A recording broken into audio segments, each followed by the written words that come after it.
Oğlumun ad günü, biz bugün onu qeyd edirik. Bugün 6 yaşı tamam olur. Ona göre bütün ailəmiz, qohumlarımız hamımız orada oturmuşuq biz.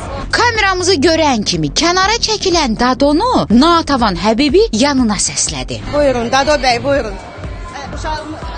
Uşağımız Çox sağ olun. Ona görə də bir yerdə qeyd edirik bugün. Ancaq ona görə.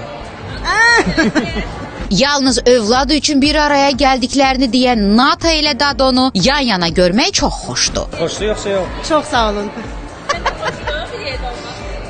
Əlbəttə ki, yəni Zeyd ən çox arzuladığı qonaq ilə atasıydı. Ona görə də mütləq. Doğum günündə atasını arzulayan Zeyd xasiyyətcə də atasının balasıdır, yoxsa? Məncə Natavan xanıma çox oxşayır. Xəsiyyətcə, görünüşcə. Amma heç nəyi vecinə almamaq yəni xəssiyyəti də var, o da dədəsindən. Cütlü iki daşın arasında biri-birinə iynəli sözləri atmağı da unutmur. Səni təbrik edirik. Çox sağ ol. Çox sağ ol. Çok sağ ol.